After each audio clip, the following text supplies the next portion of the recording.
Selamat berjumpa saudara mahasiswa. Pada kesempatan kali ini, saya akan menjelaskan mengenai tahapan penyusunan jadwal retensi arsip. Undang-Undang Nomor 43 Tahun 2009 tentang kearsipan menjelaskan pengertian jadwal retensi arsip. Mengapa kita perlu melakukan retensi arsip dan menentukan jadwalnya? Karena seiring dengan proses penciptaan arsip, maka akan terjadi akumulasi arsip. Sesuai dengan siklus hidup arsip, maka kegiatan kearsipan seharusnya diimbangi dengan retensi. Sehingga, jadwal retensi arsip sangat diperlukan untuk menentukan penyusutan atau pemusnahan. Penyusutan adalah pemindahan inaktif dari unit pengelola ke unit kearsipan, sedangkan pemusnahan dilakukan terhadap arsip yang tidak memiliki nilai guna atau habis jangka waktu simpan atau masa retensi. Berikut adalah contoh struktur jadwal retensi arsip pada organisasi bisnis. Sebagai contoh, poin nomor 1, jenis arsip personalia bagian 01, perencanaan atau formasi karyawan, jangka waktu simpan aktif 1 tahun setelah tahun anggaran.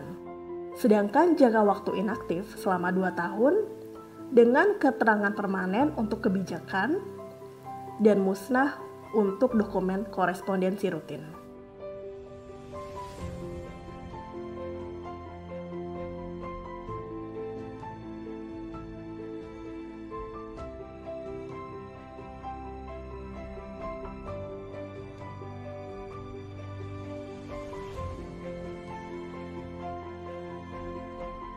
Perlu digarisbawahi bahwa jadwal retensi arsip merupakan dokumentasi yang berisi ketetapan atau hasil kesepakatan antara pencipta arsip, pengguna arsip, dan manajer arsip tentang masa simpan dan penyusutan arsip.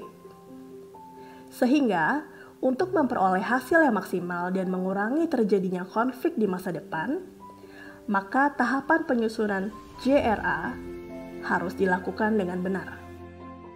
Langkah pertama adalah pembentukan tim atau panitia JRA. Perlu adanya persamaan persepsi dengan visi misi organisasi agar pengambilan keputusan tepat. Panitia dan anggota tim JRA sebaiknya melibatkan perwakilan dari masing-masing subbagian dengan maksud agar meminimalisir resiko dan mendapatkan masukan dari aspek-aspek terkait. Langkah kedua adalah survei.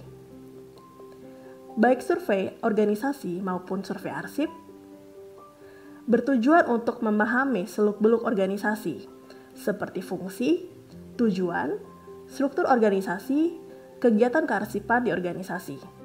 Sedangkan survei arsip bertujuan untuk menginventarisasi tentang deskripsi pencipta arsip, jumlah atau volume, tipe atau jenis, fungsi, pengaturan, frekuensi penggunaan, prosedur kegiatan arsip. Langkah ketiga setelah melakukan survei adalah rekapitulasi data. Hasil survei yang telah didapat selanjutnya dianalisis dan dituangkan ke dalam kolom-kolom formulir JRA. Informasi survei yang dianalisis antara lain jenis arsip, usulan masa simpan, apakah nanti menjadi arsip aktif atau menjadi arsip inaktif, dan usulan nasib akhir. Apakah arsip tersebut akan musnah, permanen, atau dinilai kembali. Dalam proses rekapitulasi data, maka draft JRA telah terbentuk. Draft tersebut digunakan sebagai bahan diskusi untuk menentukan JRA final. Bahan diskusi tersebut menjadi bagian dari langkah keempat, yaitu pembahasan tim. Semua anggota tim berperan aktif dalam menentukan JRA final agar nasib akhir arsip dapat dipertanggungjawabkan. Langkah selanjutnya adalah pengesahan. Pengesahan jadwal retensi arsip dilakukan oleh pemimpin pencipta arsip. Hasil JRA final yang telah disahkan dijadikan sebagai dasar penilaian arsip. Itulah prosedur penyusunan jadwal retensi arsip.